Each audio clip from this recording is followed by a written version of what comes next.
I'm John McQuay with 8541 Tactical, and this is Mail Call Mondays, the show that answers your questions about precision rifles, optics, and equipment. Welcome to another Mail Call Mondays, and this one is a little bit special for me because of this guy sitting in front of me. This is a Marine Corps M40A1 sniper rifle. This is the rifle that started the long-range game for me, and it really it got me into long-range shooting. It developed a love of long-range shooting for me and got me to where I'm at right now. I have lusted after my own M40A1 for many, many years. Originally, when I got out of the Marine Corps and got back into long-range shooting, I never believed that I would actually have one of these. Through a bit of digging here and there and some educating myself and some companies reproducing parts that I never thought would be reproduced before, I now have gotten to the point I'm at here. I'm going to talk a little bit about this M40A1, what is special about it, and then I'm going to talk about the M40A1 overall, and of course answer your questions that you guys sent to us on the M40A1.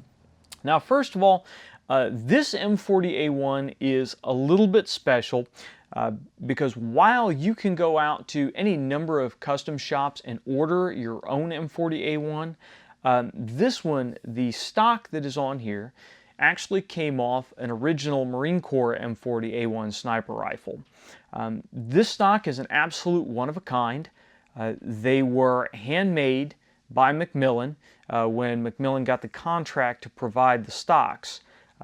When you look at it and look at the way the fiberglass is laid in, because it is a fiberglass stock, you can actually see through the gel coat some of the fiberglass fabric that was used to strengthen the stock. It's really a very interesting thing to see.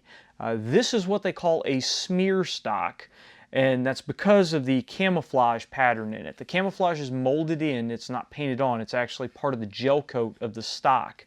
And the way the camouflage pattern came to be was they would put different colors gel coat in different areas and then kind of smear it together, hence the smear name. So you don't have definite patterns like the later woodland stocks would have. You just kind of have a mottled brown and a mottled green. It's not incredibly attractive to some people. It's attractive to me for what it is because from what I've been able to discern, this was among some of the first stocks that were delivered to the Marine Corps. They kind of modified and perfected their process as they went along in production, and the coloring on the stocks got better and better. But the earlier stocks really have this kind of strange pattern on them. It wasn't a big deal because they usually got painted over. The individual sniper would camouflage the rifle for his area of operation by spray painting it. So the stocks were almost always caked up with spray paint. Now, if you wanted one of these stocks for your own, when the Marine Corps switched from the M40A1 to the M40A3, they replaced the old Macmillan HTG stocks, the Macmillan hunting stocks, with the later version stocks, and Macmillan took the stocks back and gave the Marine Corps a bit of a break on purchasing the next generation of stocks. So Macmillan ended up with a bunch of takeoff stocks from the M40A1s. What they did is they turned around and they had a return stock program. They're commonly called M40A1 return stocks. They had a return stock program where they then sold those back out to the civilian market, and there are a lot of guys that were able to get their hands on a real Marine Corps sniper rifle stock. Unfortunately, that occurred before I got back into it and decided I wanted my own, and so I was not able to actually purchase one from Macmillan. What happened was these mostly found their way into the hands of collectors. And as those things tend to go, anytime there's a limited number of something and they have some historical value to them, the prices start cranking up incredibly. And right now, a M40A1 return stock, just the stock, not the whole rifle, can fetch anywhere from $2,000 to $3,000 on the open market. That's just for a fiberglass stock, and it's just for a fiberglass stock that you can purchase the exact same thing from Macmillan for considerably less. And the conditions range all over. This is a pretty beat up stock. Although it is fully serviceable, there are other ones that are in considerably better condition. But what you have to remember is these are stocks, fiberglass stocks that came off of combat rifles. So they do have nicks and scratches and all kinds of other stuff that we'll talk about here in a minute. So that was totally out of my reach to drop that kind of cash just on a stock. So I pretty much decided what I would have to do is order a new HTG stock from Macmillan for my own build. Which is not a problem. You can call them up right now and tell them you want a M40A1 stock. You want it inletted specifically for the M40A1, and they can do that for you. You can also choose different colors if you want to get different colors. I don't believe you can get anywhere close to the original smear pattern because they don't make them like that anymore. But you can get a standard woodland HTG, which is very close to the later generation of M40A1 stocks. Well, I had decided that's probably the route I was going to have to take, and then another Marine sniper got a hold of me on one of the boards that I was on at the time, and this is quite a while back, and said that he actually had an extra return stock. Now, he had decided he was going to build his own M40A1, and he came across two stocks, decided he was going to use the better of the two for his build, and that left him with one extra one that he came across from another Marine. And so the whole teamwork thing worked in, and the whole brotherhood thing, and he told me that he would be more than happy to give the stock to me for what he had into it, which was a very, very, very small amount. And the only thing I had to do was promise him that I would not sell it for a profit. And that obviously was not a difficult promise to make, because this thing will probably be in my family until I am buried in the ground for generations. So he was kind enough to send it to me, and then it went into a box and sat on a shelf for several years until I could accumulate the other parts to put together this build. So the stock is special because it was an original Marine Corps sniper rifle stock, and although it didn't come with the certificate of authenticity that Macmillan return stocks come with, as soon as I took it out of the box and unwrapped it and saw the condition it was in, I knew that it was in fact an M40A1 stock. Besides just the barrel profile and the bottom metal inlet, there are certain things like the return stocks, or I'm sorry, the M40A1 stocks had the rifle serial number written in the barrel channel. It also had things like this stock has razor marks right here on either side of the stock where somebody took a razor knife and cut it to peel the cheek piece off. There's no reason for any other stock to have that if it wasn't just cutting off the rigger's tape and foam that we used for the cheek pieces. The butt pad was worn almost clean. It looked like an old worn out pencil eraser. The toe of the stock is ground up pretty good, and the rear sling swivel was stripped out. So it was not in the greatest condition, but the beauty of a Macmillan stock is that once I got this thing in and saw the condition it was in and decided that I really wanted to use this one to build a rifle with, I packed it up and sent it back to Macmillan and asked for them to repair the rear sling swivel, and I asked them to put a new butt pad on it, which were two things that a legitimate M40A1 would actually have done if it were damaged and came back into the precision weapon section to be refitted. So that brought it back into serviceable condition again. I specifically asked them, though, not to repair anything else on the stock. On this one, there's a chip right here by the safety lever where the stock gets really thin, and I really didn't want that repaired. That's part of the character of the stock. This stock was beat up, drug all over the world, and so I wanted it to remain in that condition. It's got nicks and scratches all through it, which we weren't gentle with these rifles. When we were actually carrying them, we didn't always keep them in a case. They had to be ready to deploy. We stalked with them, we drugged them, we treated them with respect, but we didn't treat them with kid gloves. If you scratched it on your deuce gear, or you scratched it getting into a Humvee, you didn't cry, you weren't freaking out about it. You tried to prevent it, but it happens. When you're wearing gear, you're going through the woods, you're climbing in and out of vehicles, you're climbing through buildings, things happen, rifles get scratched. That's life. So I wanted to keep that character. I could have had McMillan pretty much refinish this thing so that it looked like a new stock, but that wouldn't have worked real well for what I wanted to do. So a couple of key things on this stock. If you call McMillan right now, you can order a HTG for a Remington 700. So say you have an SPSV or an AACSD, a modern Remington 700 with a Sendero type barrel. You can order an HTG, get it, drop your rifle right into it, bolt your bottom metal on it, and go. That would not be an M40A1 stock though.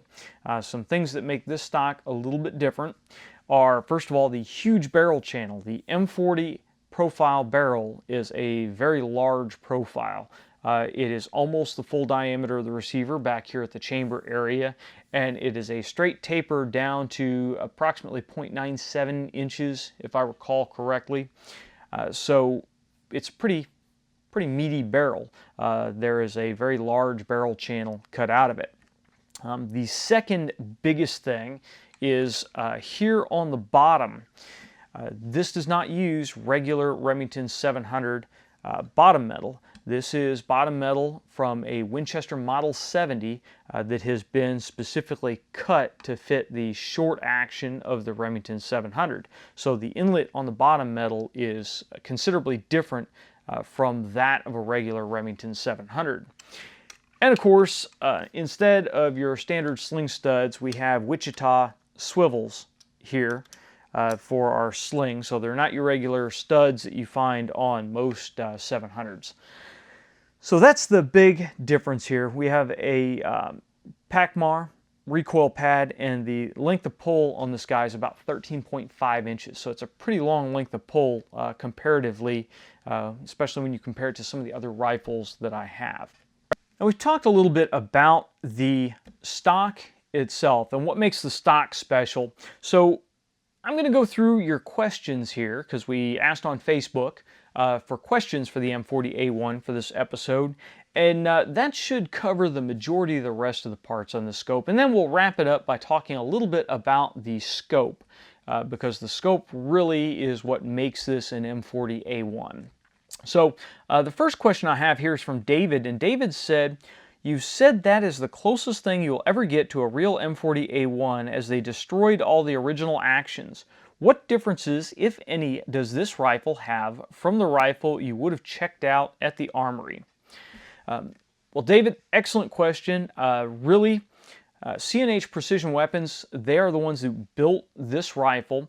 They employ a former Marine Corps 2112 who is a precision weapons armorer. They're the ones that actually built these rifles for us while I was on active duty. So the man that built this rifle for me at C&H Precision, the Marine, built these for Marines, so he knew what he was doing, and I could tell he knew what he was doing when they delivered this rifle to me. And I looked it over. It is, with the exception of the printing on the side of this optic, pretty much identical to what I would have checked out of the armory from the Marine Corps. If there are any great differences, they are so small that I can't really tell. Now, this rifle is really set up to be approximately a 1977 era M40A1, so there were slight differences between this and the generation of M40A1 that I was issued, and it mainly has to do with the trigger assembly back here. I believe that my M40A1 had a round safety instead of the large flat safety that the early 1960s triggers have. I don't recall mine actually having a bolt lock, but that may be something that I'm just not recalling correctly. This trigger still has the original bolt lock on it, so when the rifle is on safe, the bolt is locked down. When it's on fire, you can then operate the bolt. I can't recall offhand if mine had that or not. Later Remington triggers did not have that because of the whole recall issue. So when they switched over to the round safety, that leg kind of went away that locked the bolt. That really is about it, though. The color of the stock is different than the color of the stock on the one that I was issued. I don't ever recall seeing a smear. I believe all the M40A1s that I came in contact with were the woodland pattern. But I'm not 100% certain on that because it was very rare that we saw the stocks naked. Usually they were covered by several layers of camouflage spray paint. So from the shooting aspect of it, it is identical to the rifle that I carried. So I'm very happy with that. That was kind of the real reason that I wanted to build this thing. Our next question is from Kevin, and Kevin says, looking back after all these years, do you still think it was better to go the M40 route instead of the M24? More about logistics and a more efficient supply chain. Well, looking back at the time that this rifle was spec'd out and at the time the Marine Corps began deploying these rifles, I think that was absolutely a good move. The Marine Corps got exactly what it felt it needed at the time, and at the time that this rifle went into service, I believe it was the best option. I believe it was a much better option than the M24. The little things like the stock is a higher grade stock than the M24 has on it. The Macmillan stocks are just bomb-proof, and I mean the testimony to that is how many of them came off of Marine Corps sniper rifles, went out into the civilian sector, got rebuilt into rifles again, and are having a second life out there in the civilian world on these rifles. They're absolutely built very well. The Marine Corps really went through and they took the original M40s that they ordered from Remington. They went over them with a fine-tooth comb and said, what has not been working for us? And everything that hadn't been working, they changed. They went to a barrel that they thought was going to give them more longevity, that was going to give them more accuracy. They went to a stock that they felt was more durable. They went to bottom metal that they felt was more durable. And they went to a really top shelf optic at the time.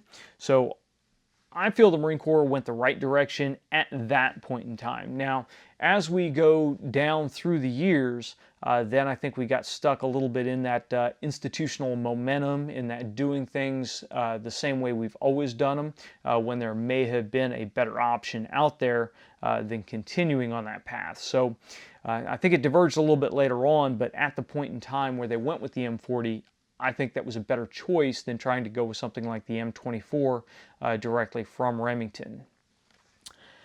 William asks, what type of receiver does it use, and what's the difference between it and a normal 700 action? Well, William, the receiver on this rifle is a standard commercial Remington 700 receiver, as was the receivers that were on the original M40 and M40A1 rifles. How this originally worked was the Marine Corps bought the M40 from Remington.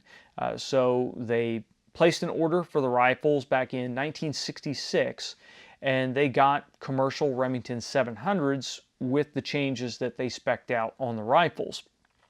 So the receiver serial number, those first rifles that they purchased in 1966 started with 168-179. So it was a 6-digit receiver starting with the 168,000 serial number range. This receiver on this rifle is a 6-digit receiver starting with 154. So this is an early 1960s receiver. So it's a little bit ahead of the receivers that would have come into service for the M40s and later the M40A1s, because they reused the same receivers for the M40A1 plus an additional purchase but the receiver is pretty much identical. So the only thing that's really different about this receiver than one that you could purchase now from Remington is the clip slotting on the top and the threading for the Palma sights on the side. And we'll talk a little bit about more that going forward. GoFast asked, why is it called a smear stock and why were the original actions destroyed? Well, we talked a little bit about the smear stock, the actual way the gel coat was laid in, the way the color was laid into the gel coat is what gives it the smear stock designation. If you see one where the camouflage is a little bit more defined and they have larger differing patches of color, that's usually called a woodland stock. But this is a smear, and I'll give you guys a close-up of what the camouflage pattern looks like. The original M40 and M40A1 actions were destroyed because they didn't deem them serviceable going forward. They replaced them with new Remington 700 actions, and unfortunately, instead of going the CMP route and kicking them down to the CMP to be sold out on the civilian market, they instead decided to destroy them. I don't know exactly what the internal decision was on that, but you have to remember that the Remington 700 actions from the M40A1s, they were not treated nicely. They were a very high round count on them, so it may have been kind of a safety issue. They may not have wanted them to go out for that reason. Again, they're also varying different political reasons. They may not have wanted to take what were then current military arms and sell them on the public market. I personally would have loved to have gotten a hold of one. I would have loved to have seen them go out to CMP and have school-trained snipers to be able to call in and request the serial number that they took to school and possibly get that rifle. But they were chopped up and they were trash canned. So that is kind of a big loss to history, but you know, those kind of things happen. Next question comes from Graham, and Graham asks, why were the receivers clip slotted? Well, the clip slotting was actually something that Remington did back in the day on the commercial receivers, and in addition to the screw holes on the left-hand side of the receiver, it was designed so that you could use these guys in competitions that required iron sights and required quick loading of the rifle. There was actually a device that would go on the top of the rifle that would allow you to clip load your cartridges through the top of the rifle. I've never actually gotten my hands on one of these devices. I can't say how well it works, but that was why the design was the way it was. It allowed the cartridges to come down through the top. Now, what the advantage of the clip slot was for the Marine Corps when they started building them up was the sight base actually dropped down into the top of the receiver and has lugs that index on those slots that prevent the base from going forward or back and allow the receiver and the lugs on the base to take the recoil or any impacts to the scope and remove that stress from the screws going down into the top of the action. So if you purchase a modern Remington 700 receiver and you take it to a gunsmith and you want them to make it into an M40A1, they're going to actually cut clip slots into the top of it so that the original style scope base will mount into the top of the receiver correctly. So that's the story on the clip slots. It's actually kind of interesting because you don't see Remington 700s with clip slots now. They aren't really necessary now since we have bottom loading magazines, but that was why they were originally there. Eddie asks, why did they use the Winchester bottom metal instead of the Remington 700 BDL bottom metal? Thanks. Well, Eddie, the reason for the switch to the Winchester Model 70 bottom metal is the Model 70 bottom metal is steel. The original Remington 700 BDL bottom metal was aluminum, and the steel was determined to be a more durable option versus the Remington options out there. So they just went with the Model 70s, and I would bet that it was also because there were some of those already out there. They already had the pieces that they could convert and decided that it worked just fine, so they went on with it. One of the reasons I was originally told, and I don't know how true this is it also contributed to it the location of the latch for the magazine. The Remington BDL latch is, of course, on the inside of the trigger guard. So there was some concern that you could accidentally hit the latch with your trigger finger and drop your rounds, whereas the M70 is on the front of the trigger guard to release the latch. I don't know if that plays into it in any way, shape, or form, or if that was a reason that was developed after the fact, because for me, looking at it from a standpoint of stalking or using the rifle, I would prefer to have the magazine release inside the trigger guard so that it's guarded from being able to be hit by equipment or debris or sticks, etc. I've never really run into a situation on a standard BDL where my finger has flown forward hard enough to impact that latch and actually release the magazine. Usually you have to press the latch with a good deal of force. Anyway, it didn't really matter because when we deployed with the rifle, we would usually take a piece of rigger's tape and wrap it underneath the floor plate to keep the floor plate closed. That way it alleviated any issues with the magazine release. But the main purpose for going with the Model 70 bottom metal over the Remington 700 BDL bottom metal is just durability, getting this nice heavy steel trigger guard instead of the lightweight aluminum trigger guard. They determined that it would be harder to crush that trigger guard and render the weapon inoperable. Tim asks, what was the original length of the barrel and twist rate for the M40A1? Well, the original length and twist rate, the Marine Corps calls it a 24-inch barrel.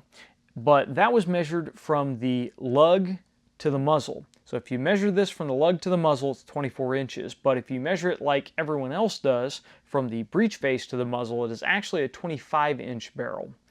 The twist is a 1 in 12 right-hand twist, and it is 6 lands and 6 grooves. So if you want an M40 correct, or an M40A1 correct barrel, it has to be 25 inches, it has to be 6 lands and grooves, 1 in 12 right-hand twist, and it needs to be this heavy M40 profile, which is actually kind of funny because it's the M40A1 profile, not necessarily the original M40 profile.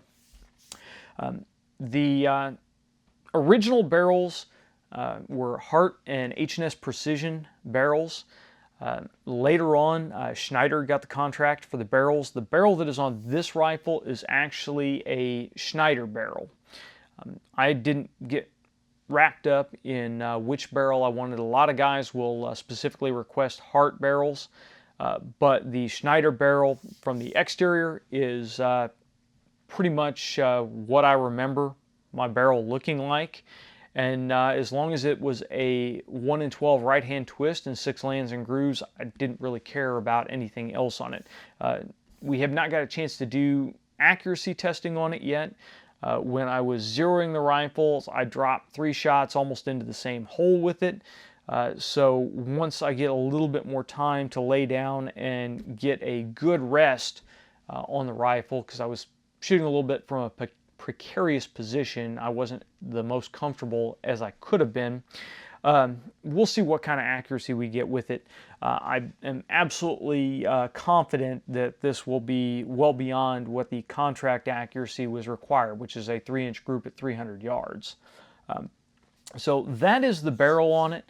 It's not strictly correct if I was trying to build a 1977 M40A1, but since these rifles came back in and were rebarreled constantly, it's entirely possible to have a smear stock M40A1 with a Schneider barrel on it. So if you're wrapped around it as a purist, then maybe this isn't an absolute purist build, but for what I wanted, which was to be able to pick it up and not be able to really tell it apart from my M40A1, then it absolutely fills the bill. Tyler asks, what are the advantages offered by the A1 versus the other rifles of its time, given the technology available when this rifle was fielded? Also, what are the shortcomings in relation to more modern applications such as the A5? Well, the biggest advantages that the M40A1 offered when it was originally brought into service was a more durable stock, because the original M40s had a walnut stock on them, and then the durability for the trigger guard and bottom metal, and really the optic. I believe those were the top ones. The barrel, they went with a thicker barrel, so the rifle can really endure a little bit more punishment. The rifle can endure longer firing strings, but the big deal was really the stock and the scope. The M40A1 got the fiberglass stock, so now you didn't have to worry about your stock warping because of the changes in humidity. Obviously, if you're up on top of a mountain somewhere in the desert, then there's going to be a different humidity level. The wood is going to be at a different dimension than if you were down in the deep dark jungles of Southeast Asia, where this thing would be soaking up all kinds of humidity. So the fiberglass is pretty much impervious to that, and it is a much more durable option versus a wood stock. If you take this guy and you lay it next to, say, one of my 1903 Springfields, you take a look at the stocks, that Springfield stock is just banged up. The fiberglass stocks really endure a whole lot longer, and should you damage them pretty significantly, take a huge gouge out of the side of it, then it's pretty easy just to fill it back in with epoxy and go on. So the stock was a huge improvement. The optic was a huge improvement. The old Redfield 3x9 scopes that they replaced were really not reliable optics. They couldn't take the punishment that Marines dished out. They lost their zero, lost their adjustment. Some of the scopes, by rotating the magnification ring, the scopes would actually lose their zero. And this is coming from some old Vietnam era Marine snipers that I spoke with. So going to the heavy duty Unertl 10X, which is actually a steel bodied scope, was a great improvement. Additionally, you went from coin-operated turrets where you'd have to zero the rifle and then utilize holdovers to an actual ballistic turret on the top.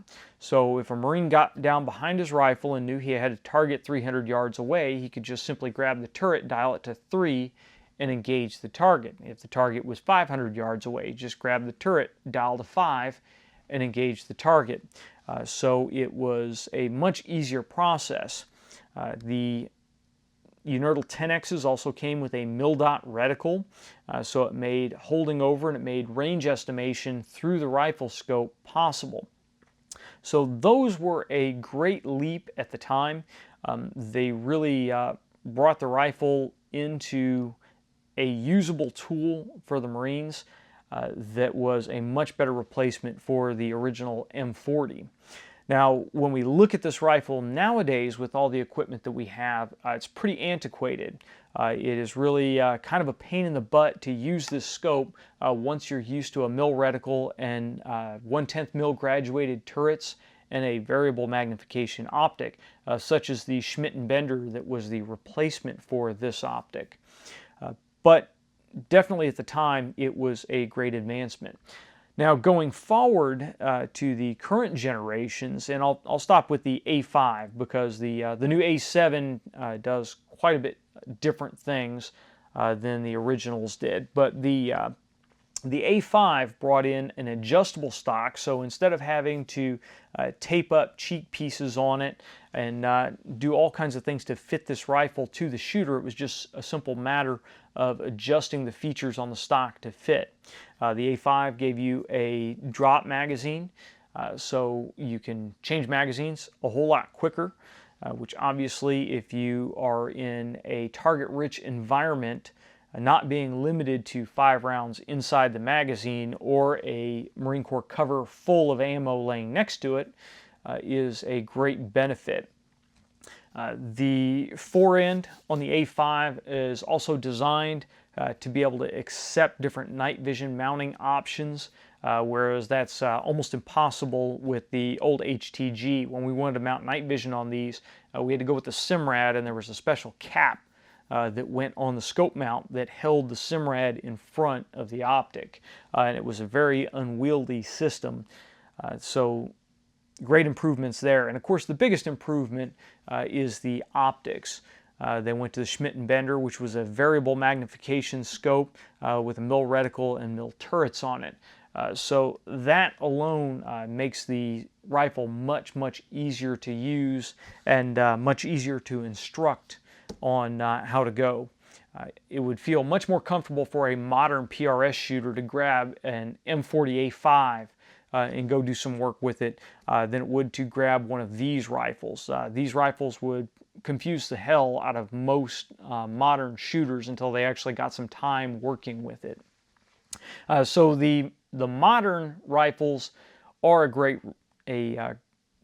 leap in engineering and usefulness. Now, I will say that there was a lot of grumbling when they went from the A1 to the next generation of rifle, the A3, because the main difference there was they replaced the kind of streamlined HTG stock with a bulkier, heavier stock. And a lot of guys did not like that at all. They gained a little bit of adjustment in the stock, but some of the adjustments didn't work well and they really didn't like it. So there's some grumbling there until I think they replaced the optic with a better optic going forward, and then the system took off again. There's still quite a bit of arguments in the community over the direction that the Marine Corps is going with the M40, but that is really a subject for a totally different video. Our next question comes from Robert, and Robert asks, how much does it cost and how does it compare to what the government spent? Well, Robert, I did a quick search, and what I found was unit replacement cost for the M40A1 was $2,105. Now, I believe that was the entire package, including the optic, and that was probably a late 70s, early 80s figure, so I'm not sure what that calculates out to today's cost. I can tell you, if you wanted to purchase one of these guys today, most of the custom shops that will build these, they run right about $4,000. So if you called them up and said, I want an M40A1, the whole rifle except the scope, you're looking at about $4,000. Now the scope itself, these run about $3,000 for a US Optics MST100, which is the US Optics version of the Unertl 10X. US Optics actually has the license to build the Unertl 10X design, and they build it pretty much the way Unertl built it, with a few modern upgrades to the internals that they used when they repaired Unertl 10Xs for the Marine Corps. So in function, this scope is identical to the Unertl 10X that I had on my Marine Corps M40A1. I really would not suggest going to the trouble to build an M40A1 and put anything other than a Unertl 10X or an MST100 on top of it. Now, if you want, CMP does auction Unertl 10Xs off from time to time. They usually go for incredibly idiotic prices. But if you want an absolutely correct build, then the Unertl 10Xs are out there. I don't believe the Marine Corps has disposed of their Unertl 10Xs yet. I believe they're still sitting in a warehouse somewhere. So hopefully at some point those will trickle down to the CMP or one of the other organizations out there that can distribute those through civilian channels, because if that ever happens, then I will do everything I can to get a hold of a Unertl 10X and swap out my US Optics MST100. However, for a shooter, if you're actually building a rifle to take out to the range and shoot, an MST100 will do just fine for you. So about what you're looking at for a rifle like this with a new buttstock on it, new receiver, you're looking at about $7,000 total price for this rifle, which is expensive for a top-loading bolt-action Remington 700 based rifle, but really when you step back and you compare it to a lot of the other guns that we use in this game, it's not incredibly expensive. But it's all about how much it's worth to you. Now this one, because of the way that I accumulated the parts, it came in a little bit cheaper than that, and it has a much higher value because of the return stock. So it's skewed a little bit, but the thing is, to me, the value of this rifle is priceless. I don't have any intention to sell it at all, so it really doesn't matter to me how much the individual components cost on it or how much it's worth at this point, other than insurance value. If for some reason my house burned down and the rifle wasn't in the safe and it burned up, I'd like to be able to replace it with another original stock instead of just building it with a modern stock. But other than that, the rifle is going to be with me for a good time. And our last question of the day comes from Jamie. And Jamie said, if I were to do a budget build of an M40A1, which factory rifle would you use as a start point, and what will be the remaining components to finish the build? Well, Jamie, that's it's a little bit of a difficult question to answer specifically because it depends upon, when you say a budget M40A1 build, how close to an M40A1 do you want and how big is your budget? If you were just trying to build something that when you were on it, shooting it, looking through the scope, gave you the same kind of sight picture, the same kind of feel as an M40A1, then what you would want to do is you would want to purchase a base model Remington 700, something like the Remington 700 SPS Varmint in 308. You could either go with a Macmillan HTG stock, but if your budget didn't afford the HTG stock, then you could go with a Bell & Carlson M40, which is a very, very similar profile to the Macmillan M40 in the pistol grip and the buttstock area. So the main parts that you're holding are very similar between those two stocks. And the Bell & Carlson will be considerably less. Now the Bell & Carlson will come inletted for the Remington 700 and the original aluminum bottom metal. So you can drop your rifle right into it for a very inexpensive price point. That will get you the feel while you're on it. The trigger in here is nothing special. It's an original Remington 700 trigger. So you can go on and you can search for a pre-Exmark trigger and get the serrated face trigger, and that will adjust and feel just like the original triggers on the M40s.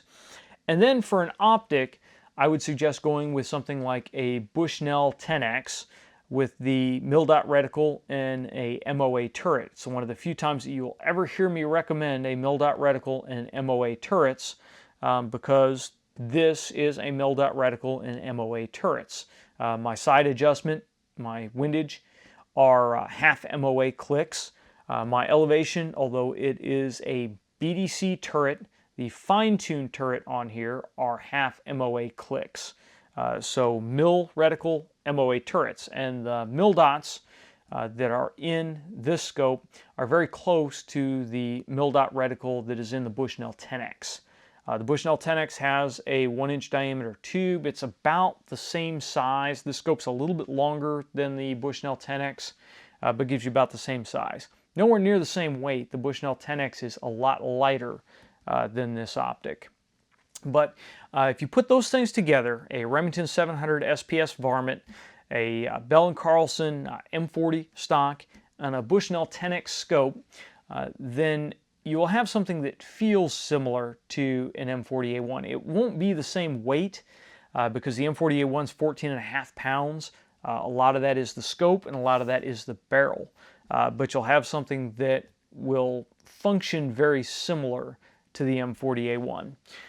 Now, starting from that point, you can go forward and you can upgrade as time allows. Really the first thing, or as your budget allows, the first thing that I would do would be to go with a Premier M40 contour barrel, Schneider, a Hart, or even a Bartlett or a Krieger. Unless you're trying to make a clone, it doesn't really matter as long as the profile and the length is correct. So a 25-inch M40 contour barrel will add some weight to the system. It will change the balance up a little bit, and it'll start getting you a little bit closer.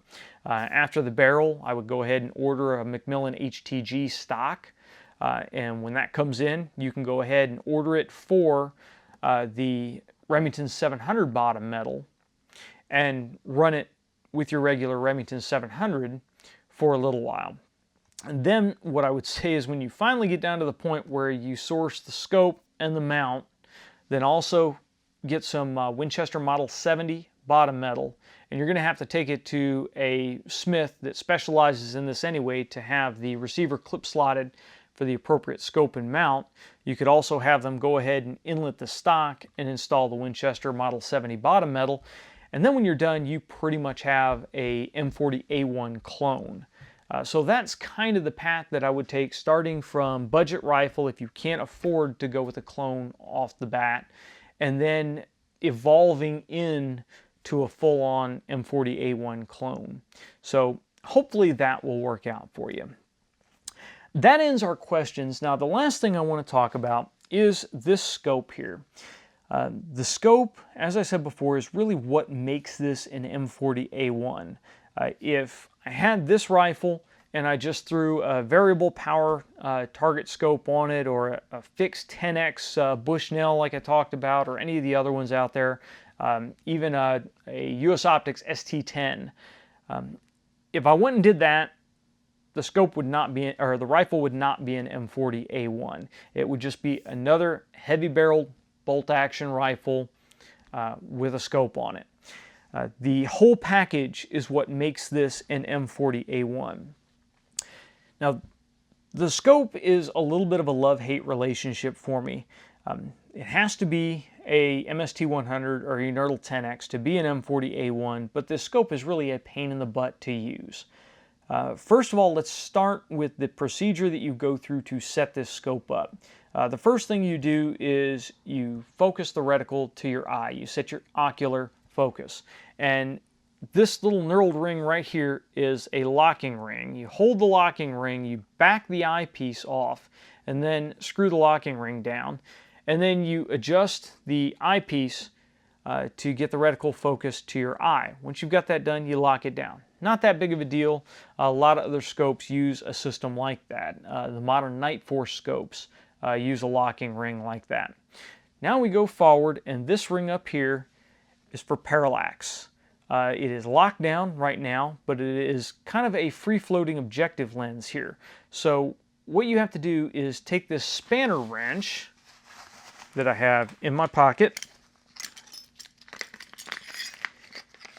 You take this special spanner wrench, and there are grooves cut in the lock ring, and use the spanner wrench to loosen the lock ring, back the lock ring off, and then you actually turn the objective to move the objective lens in or out to focus your parallax.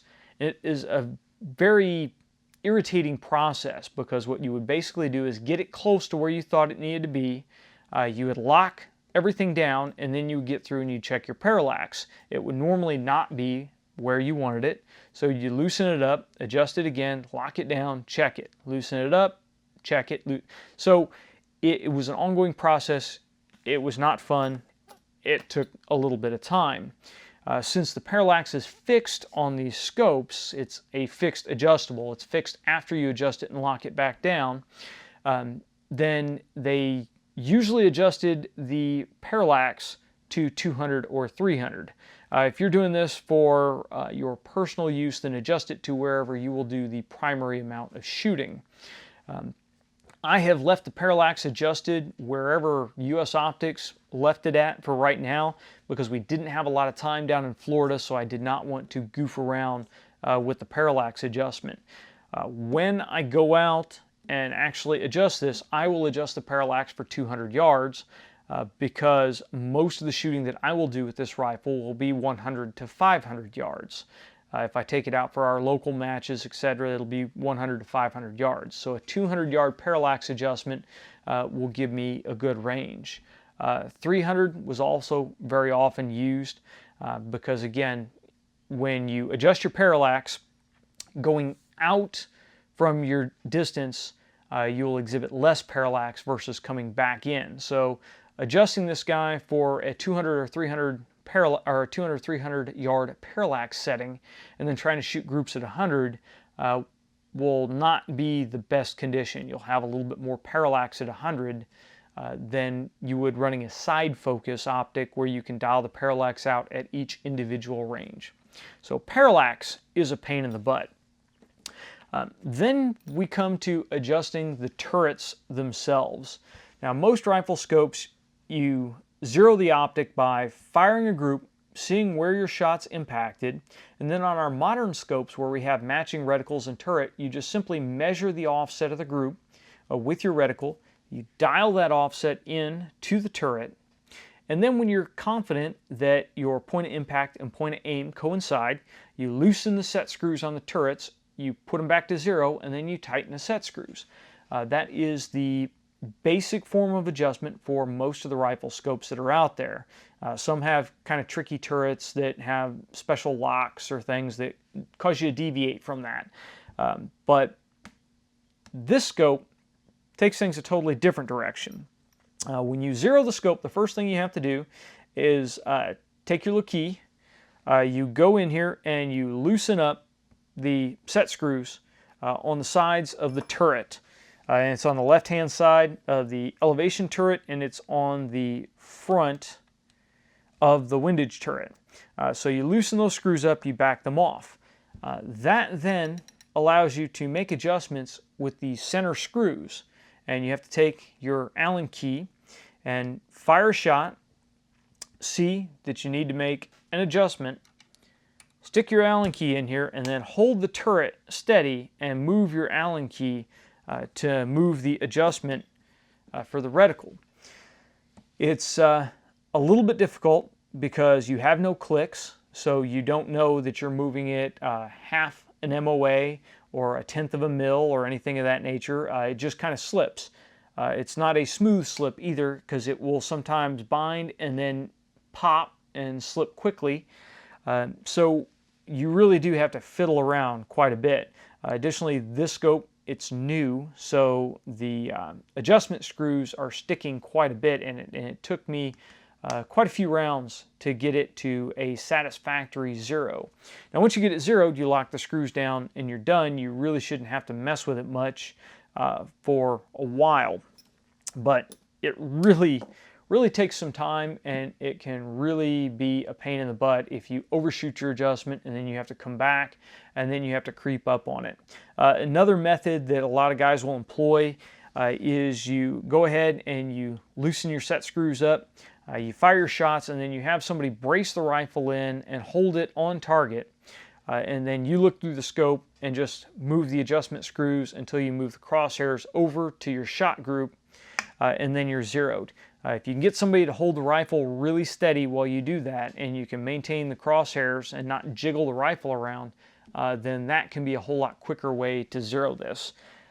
I tend to use a little bit of a hybrid of both. I'll try to hold the rifle really steady, move the crosshairs over to the group, and then shoot. But you'll eventually get it zeroed.